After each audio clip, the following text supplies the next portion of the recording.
March 15th, 1856, Baton Rouge, Louisiana. The Cotton Kingdom was reaching its bloody peak, but on the Lockwood plantation, promises died slower than men under the whip. The sugar mills ground day and night while steamboats carried wealth down the Mississippi, and in the cooperage, a man who should have been free 5 years ago hammered iron hoops around barrels that would carry everything but his liberation. Elias 43 years old, blind, scarred, but his mind sharp as the tools that had cost him his sight. The Lockwoods had promised him manumission after 20 years of loyal service, then took his eyes when they discovered he'd been reading their ledgers, learning about their illegal slave trading with Texas and their debts to northern banks that could destroy them. They thought blindness would make him invisible, harmless, controllable. They were catastrophically wrong. Thomas Lockwood didn't need to break bones when he could break spirits with false hope and calculated cruelty. He told New Orleans buyers that his books balanced perfectly, told federal agents that his slave manifests were completely legal, all while black men like Elias built barrels for molasses that tasted of tears and sugar, that sweetened the bitter mathematics of human bondage. But Elias had learned something in his years of forced darkness that the Lockwoods never saw coming. He had learned to read guilt by the tremor in a voice, to navigate deception by the sound of nervous footsteps, to map their empire of lies through touch and memory. He didn't come to the cooperage each dawn to serve. He came to listen, to plan, to count every broken promise like scars on his palms, and when the moment arrived, to use their own greed to burn down everything they'd built on stolen lives. This is the true story of Elias Adewale, the blind man who discovered that in Louisiana's Cotton Kingdom, darkness could become the most dangerous weapon of all. Before we continue, drop a comment. Where are you from and what time is it there? Don't forget to subscribe. The mallet trembled in his grip as footsteps approached from the counting house. Master Thomas and his brother discussing the evening's audit in voices that carried the casual cruelty of men who had never doubted their right to own other human beings. Their words drifted down through the floorboards like ash. Debts that needed settling, shipments that required discretion, and always the underlying threat that kept the machinery of bondage turning. But Elias Adewale had learned something in his 3 years of darkness, something the Lockwoods could never have anticipated. He had learned to read the world through touch and sound and scent, to navigate by the rhythm of breathing and the weight of silences. He had learned that blindness, in the right hands, could become a kind of sight that pierced through lies and saw the rotting foundation beneath the grand facade. As the last light faded from the warehouse windows and the sugar dust settled like a shroud over the day's commerce, Elias set the hoop down with deliberate precision and listened to the sound it made. A perfect, ringing note that seemed to echo with the weight of judgment yet to come. This is the true story of Elias Adewale, the blind man who learned to read darkness and silence well enough to burn an empire. While the Lockwood warehouses gleamed with polished casks and merchant seals, Elias Adewale's small world narrowed, one promise stolen at a time. Waxed oak bore the stamps of Bristol trading houses, and merchant seals glinted like false prayers in the lamplight, while in the cooperage, Elias knew every ring and seam by touch. The gulls cried over the harbor where ships brought their cargo of sugar and secrets, and the low drone of the docks carried the voices of men who counted human lives like barrels in a manifest. He learned wood grain by feeling its whispered stories beneath his palms, learned the cadence of honest work by the rhythm of hearth smoke rising. Coopering was his scripture, and each barrel he bound was a verse in the only prayer he had left. The mallet's song against oak staves was intimate as a heartbeat, each strike a promise to himself that skill could survive even when hope had been carved away. A paper promise had once been folded and placed into his hand. 20 years of faithful service, and freedom would follow like dawn after the longest night. The master's handshake had felt as binding as any seal pressed into wax, and in the quiet of the counting house they had even shared a toast to the future. That hope had anchored Elias through the darkest years, a light that burned steady even when everything else was stripped away. But ledger entries began to whisper of things that didn't add up. Names smuggled in circles, debts that appeared and vanished like ships in fog, lines scratched out and then carefully erased. The scratch of quill on parchment told stories the masters thought no one could read. But Elias had learned to decipher the language of guilt in the pauses between pen strokes and the nervous tapping of seals on wax. Then came the accusation, the private punishment, and hands that learned how to silence a man permanently without killing him. The leather strap, the dull thud of impact, and then the sudden hush that followed.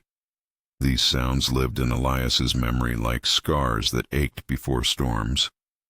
The moment when light died was not recorded in any ledger, but it marked the true beginning of his education in the currency of cruelty.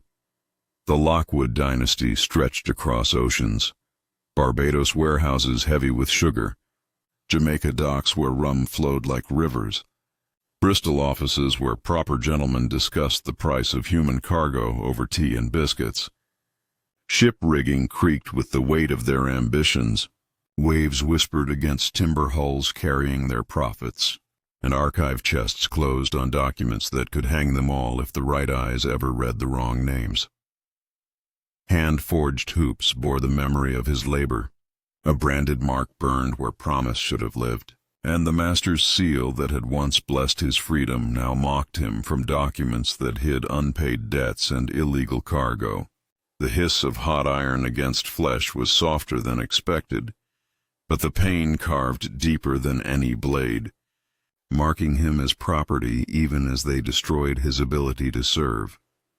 Elias learned to read people by scent and rhythm, a nervous cough that meant bribes were changing hands, a particular lull in conversation that hid the passing of shipment notes, the way silence could speak louder than any confession when the right questions hung in the air like smoke from a dying candle.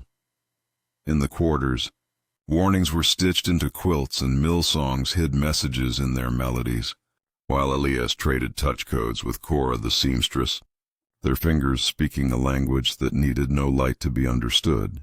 Needles pulled through fabric with the persistence of hope, and the low humming of work songs carried more truth than any sermon preached in the master's chapel. A scrap of evidence hidden in a barrel became a warning that was found too quickly, and the consequence was meted out to silence future attempts at exposing the truth that lived in the margins of their prosperity.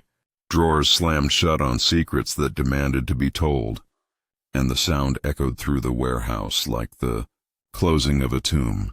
The promise that had once burned bright in his memory became a weight that tightened around his life like the iron hoops around barrels, each broken oath another turn of the screw that bound him ever tighter to his captivity. Wind through the cane grass carried the whispers of others who had believed and been betrayed, their footsteps echoing in empty halls where hope had once lived. In Bristol, merchants rubbed shoulders with Lockwood agents while whispers of abolition floated through parlors like ash from a distant fire, the murmur of reform mixing uneasily with the fading hymns of an empire built on bondage. Change was coming, but slowly, like a tide that promised to lift all boats while drowning those who couldn't swim. He kept a coopering hoop with a notch for each year of his enslavement, running his fingers along the scarred metal as if counting breaths or heartbeats, each mark a ritual that kept memory alive when forgetting would have been merciful. The scratching of new notches marked time passing like a clock that only chimed for sorrow.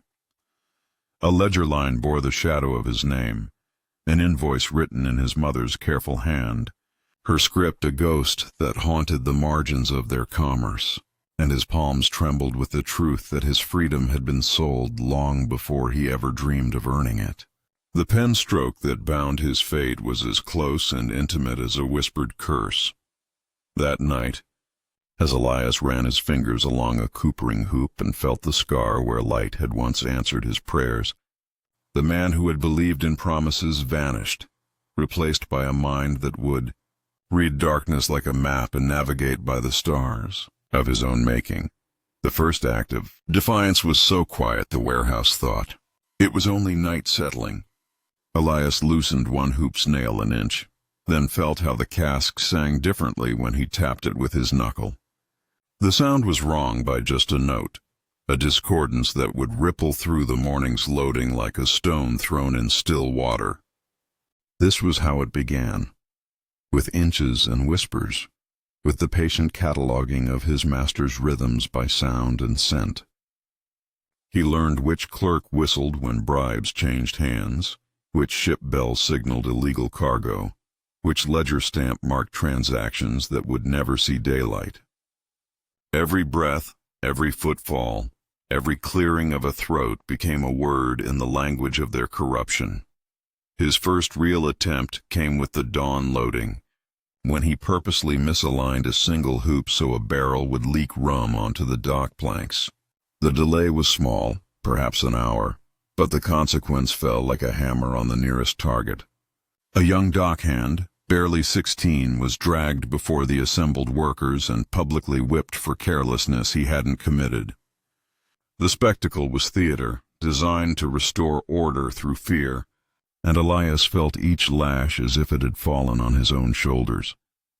From this, he learned that the Lockwoods used suffering as currency, spending other people's blood to purchase compliance. Small acts of resistance became tests that measured not just their vigilance, but their cruelty. The second attempt required more subtlety. Elias left a coded knot in a barrel seam, 3 loops and a twist that Cora would recognize as a signal to pass word to a harbor worker sympathetic to their cause. The message was simple: watch the morning tide, count the casks, remember the names carved beneath the official stamps. But trust was a luxury slaves couldn't afford. The signal was compromised before it reached its destination, and the trusted ally who should have carried it forward instead found himself invited to the counting house for a conversation about loyalty and consequences. He emerged with coins in his pocket and terror in his eyes, a reminder that the master's generosity was more dangerous than their anger. The failure taught Elias that psychological warfare cut deeper than any whip, that shame and complicity could bind a man more effectively than chains. His third attempt acknowledged these lessons. He formed a careful circle: Cora with her needle and thread, Tay, who worked the sugar mill and heard everything the grinding wheels couldn't drown out, a young ship's mate whose brother had been sold south, and an old dock worker who remembered when the Lockwoods were just another family clawing for respectability in Bristol's merchant quarter. They moved like smoke through the plantation's daily rhythms, each carrying a fragment of the larger picture. Cora documented the comings and goings with stitches that looked like decoration but spelled out names and dates. Tay gathered intelligence from rum-loosened tongues around the mill. The ship's mate copied manifest entries before they were officially recorded. The dock workers shared memories that gave context to present crimes, but fear was a disease that spread faster than rebellion. One member of their circle, terrified for a grandchild's safety, carried his concerns to an overseer who had always been kind to him. The betrayal was gentle, almost apologetic, but it forced Elias to understand that any plan must be built to survive its own dissolution. This led to the revelation that changed everything. While reorganizing their shattered network into smaller, redundant cells, Elias positioned himself near the counting house during a meeting between Master Thomas and a Bristol agent. Through the thin floorboards, he heard a conversation about creditor pressures in a ship called the Mercy's, dream that would carry more than sugar. On its next voyage, the ledger's marginal marks suddenly made sense. They weren't random notations, but a code mapping smuggling runs that kept the Lockwood Empire afloat despite debts that should have sunk them years ago. The legal debts were performance, stagecraft designed to explain away suspicious profits, while the real money flowed through channels that would hang them all if exposed. This knowledge transformed Elias's planning from petty sabotage into something far more dangerous, a precision strike against their commerce that could topple the entire dynasty if timed correctly. With the harvest season's export rush, his blindness, once a wound that marked his powerlessness, became a discipline that sharpened every other sense. He learned to move through the plantation with the silence of a hunting cat, reading the layout by footfall and scent, timing his movements to the mill wheel's rhythm and the guard's predictable rounds. Silence became his sanctuary and his weapon. In the long hours between sunset and dawn, when the plantation settled into its deceptive peace, Elias practiced the art of existing between heartbeats, of occupying the spaces where attention never fell. He hollowed out sections of coopering hoops to hide ledger fragments, coded them by touch so he could retrieve specific information without light. The seasonal storms provided cover for movement, and shipping rhythms gave him windows when attention focused elsewhere. Every small success carried the weight of potential catastrophe.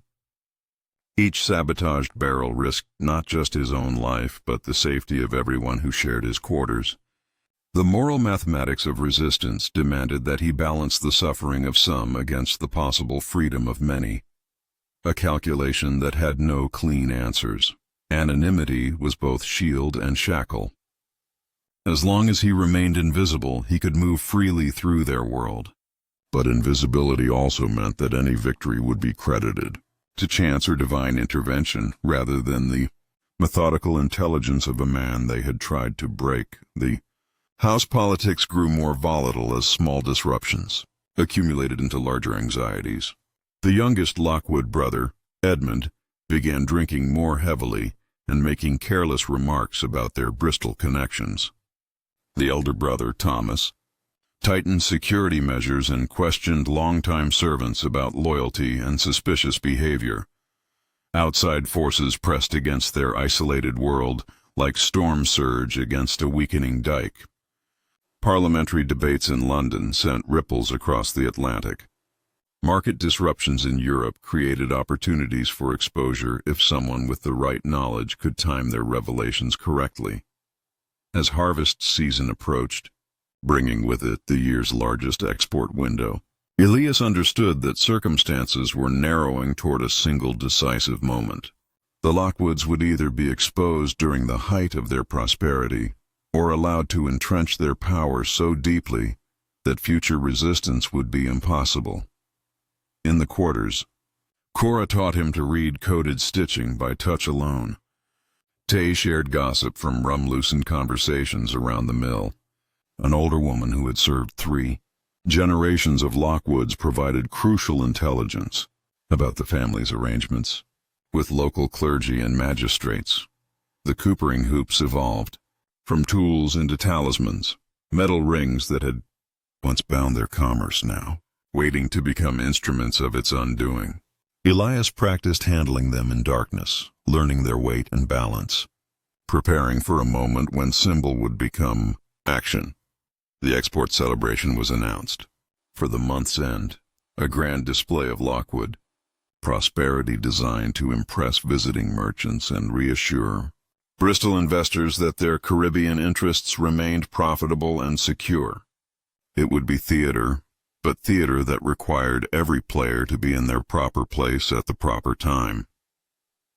The darkness that had once made Elias invisible was turning, deliberately, into a vantage. The storm held its breath above the cooperage, and Elias Adewale pressed his palms to a hand-forged hoop while questioning whether destroying warehouses would make him whole or merely hollow. The air hung thick with sugar and impending rain, heavy with humidity and the weight of choices that could not be undone. Thunder rolled distant as a prayer, while salt wind carried the scent of change through the rafters, where he sat alone with his conscience and his plans. The hoops around him were more than tools now. They were ledgers written in iron, Each scratch and dent a record of years stolen, promises broken, and the systematic brutality that had shaped his world. He ran his fingers along their surfaces like a blind man reading scripture, finding in their scars the map of his captivity and the blueprint for his master's downfall. For 3 nights, he had rehearsed every movement with the precision of ritual. The loading schedule was written in the rhythm of footsteps and the creak of carts. The captain's sleep came heavy with rum at precisely 2 hours past midnight. The ledger clerk locked his office but left a window latch loose for ventilation, a weakness born of comfort and the assumption that darkness protected only those with legitimate business in it. His allies moved through their preparations like shadows given purpose. Cora's needlework had placed signal markers throughout the quarters and along the dock approaches. Tay had positioned himself near the mill where conversations echoed and rum flowed freely. The old dock worker had spread carefully chosen whispers among the evening crowd, planting seeds that would bloom into questions when the proper moment came. The ledger fragments Elias had collected piece by careful piece were hidden throughout the warehouse, in hollowed coopering hoops, sewn into sack linings, tucked behind loose boards where searching hands would find them when attention turned toward investigation. Each piece told part of a story that would damn the Lockwood dynasty if assembled correctly. The point of no return came with theatrical cruelty that seemed designed by fate itself. During the evening's export celebration, a grand display of merchant prosperity attended by Bristol agents and local dignitaries, Master Thomas chose to make an example of a young field hand who had allegedly stolen a handful of sugar. The public whipping was performed with ceremony, each lash accompanied by moral commentary about theft and the natural order of master and slave. But it was the laughter that broke something fundamental in Elias's careful patience. As the boy screamed, Edmund Lockwood made a joke about settling accounts with the weak that sent chuckles rippling through the assembled merchants and their wives. The casual cruelty of it, the way human suffering became entertainment for men drinking wine from crystal glasses, crystallized every reason why half measures would never be enough. The warehouse that evening glowed with lantern light and the forced celebration of another profitable season. Visiting merchants examined sample casks while Lockwood agents recited the numbers that justified their investments. The counting house windows spilled warm light onto the cobblestones below, where ledgers lay open displaying the sanitized version of their prosperity. Access came through the window the clerk had left unlatched, a gap in their security born of 3 generations of unchallenged power. Elias moved through the darkness above the celebration like a ghost in his own haunting, his feet finding every safe board, his hands locating every hidden fragment of evidence he had placed in preparation for this moment. The ledger pages that tied Lockwood prosperity to illegal smuggling operations were spread across the counting house, desk like tarot cards revealing an inevitable future. Ship manifests showed cargo that never appeared in official records. Correspondence with Bristol agents discussed bribes to customs officials and payments to silence inconvenient witnesses. Most damning of all, a private journal in Master Thomas's hand calculated the precise value of human lives in pounds sterling. When Cora's signal came, the sound of a cooper's hammer ringing 3 times against iron, the warehouse erupted into coordinated revelation. Dock workers, primed by carefully planted rumors, demanded to see the manifests that governed their daily labor. Visiting merchants found themselves presented with documents that contradicted everything they had been told about Lockwood business practices. The coopering hoops became instruments of exposure rather than bondage, their iron rings carrying fragments of evidence to every corner of the celebration. Metal that had once sealed the containers of their commerce now circled the scattered proofs of their crimes, binding truth instead of lies, sealing justice instead of stolen prosperity. Master Thomas's voice climbed toward hysteria as he attempted to dismiss the evidence as forgery. but his brother Edmund's drunken admissions had already confirmed too many details. The visiting Bristol agent, a man named Whitmore who had sailed from England specifically to audit their operations, found himself holding documents that could mean not just financial ruin, but criminal prosecution. The psychological warfare was more devastating than any physical confrontation could have been.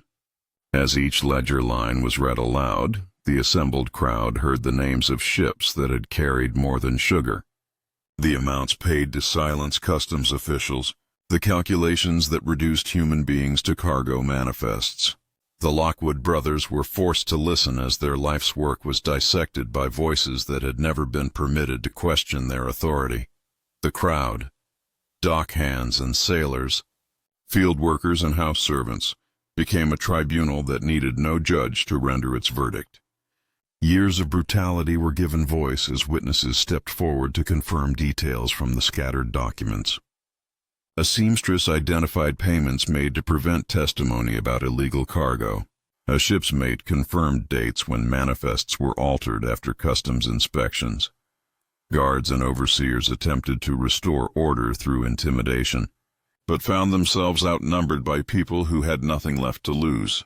In the scuffle that followed, a ledger was flung open to pages that documented slave purchases hidden from British authorities. A coopering hoop rolled across the cobblestones to rest at Edmund Lockwood's feet like an accusation made manifest.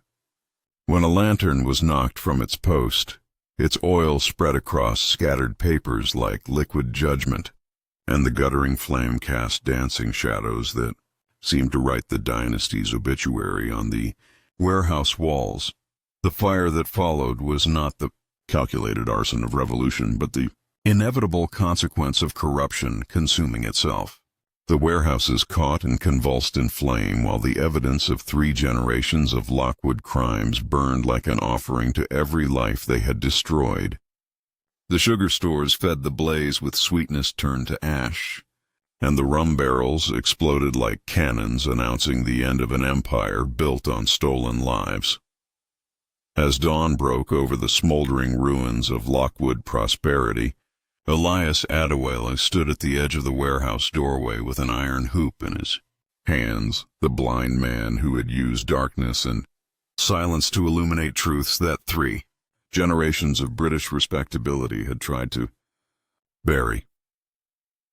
Morning found Elias at the warehouse threshold, the ledger splayed like prophecy fulfilled and the hoop in his hand heavy as a verdict.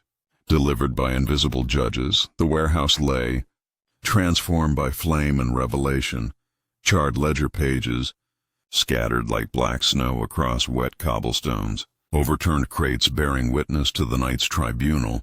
Merchants clustered in urgent conversation while delayed cargo clogged the docks like blood in dying arteries. The Lockwood name, once spoken with the reverence reserved for established power, now passed from mouth to mouth with the careful pronunciation given to curses and warnings. Names that had lived hidden in margins for decades were now carried hand to hand among dock workers and ships' crews, traveling from Bridgetown to Bristol on the same trade winds that had once carried Lockwood prosperity. The evidence of their corruption spread faster than any fire, burning through the careful networks of bribery and intimidation that had protected their empire for 3 generations. Relief braided with hollowness in Elias's chest as he comprehended what they had accomplished. The wrong had been named, the ruin achieved, but he understood now that a man's scars do not vanish simply because justice has been served. The blindness remained, the brand still ached, and the 20 years of stolen life could not be returned by any amount of retribution. He performed his own quiet ritual of remembrance, running fingers over the notches carved in iron, pressing the metal to his chest where his heart kept time with the rhythm of survival. The promise that had become payback was complete, but completion brought its own kind of emptiness. The hollow space where vengeance had lived, now filled only with the echo of what could never be restored. In the immediate aftermath, Lockwood agents faced investigations that spread like plague through their commercial networks. Merchants who had invested in Lockwood ventures found themselves answering uncomfortable questions from customs officials and parliamentary investigators. Bristol correspondents grew urgent and fearful as the extent of their illegal operations became clear to authorities who could no longer afford to look away. The ripple effects moved outward, like waves from a stone dropped in still water. Some traders cut ties with any enterprise that bore the Lockwood name. Dock officials tallied losses that extended far beyond burned warehouses to include the systematic corruption of trade routes that connected 3 continents. Insurance investigators arrived from London with ledgers of their own, calculating the true cost of decades built on fraud and human bondage. The long-term consequences would reshape the landscape of Caribbean commerce. Legal proceedings dragged the Lockwood brothers through courts in Barbados and eventually London, where their testimony revealed a network of corruption that reached into Parliament itself. Financial ruin preceded criminal conviction, and their estates were sold to satisfy both creditors and the claims of those they had wronged.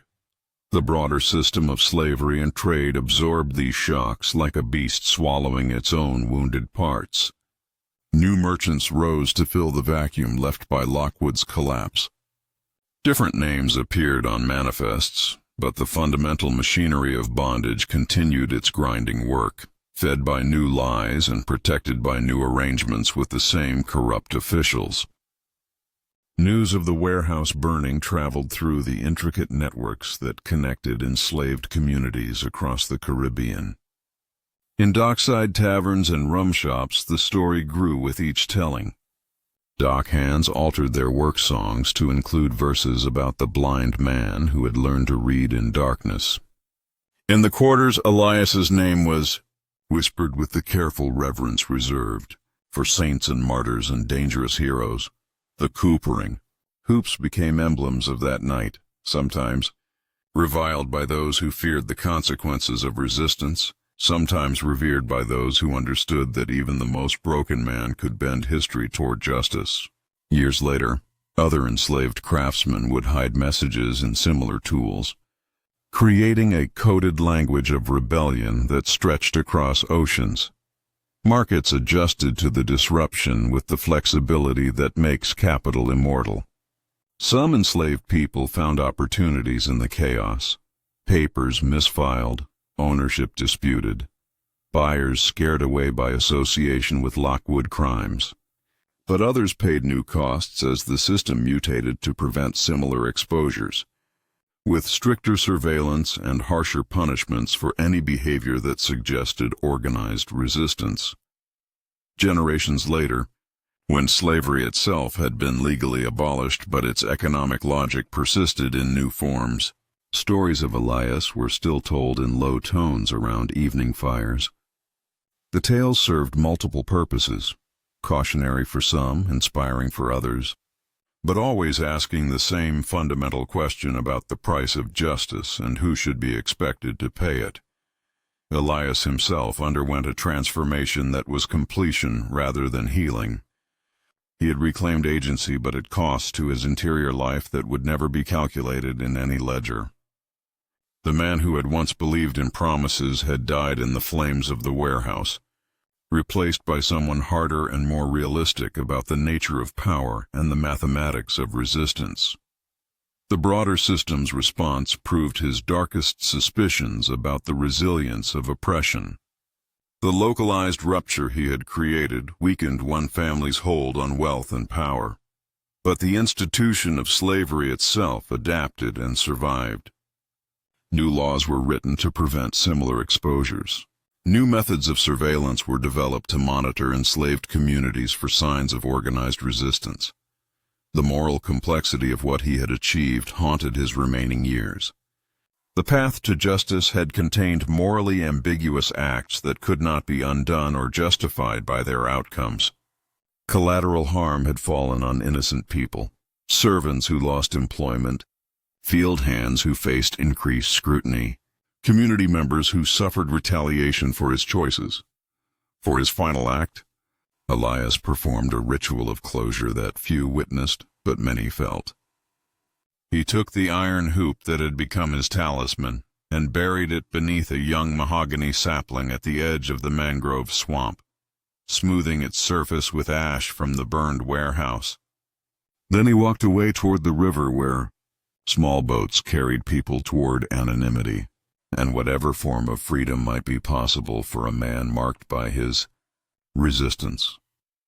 The wind on his face carried scents of salt and growing things, and though he could not see the sunrise, he felt its warmth like a blessing from forces larger than any human system of bondage. His tight smile suggested acceptance rather than triumph, the expression of a man who had accomplished what he set out to do without illusions about the cost or the limitations of any individual victory. In his absence, the stories continued to spread and evolve. Elias Adewale's name was whispered along docks and in quarters, not as a whitewashed hero whose actions were pure and consequences clean, but as proof that darkness and silence could become weapons when wielded by a mind that refused to accept invisibility as permanent condition. His legacy lived not in the destruction he had caused, but in the demonstration that even the most systematically broken human being retained the capacity to break systems in return.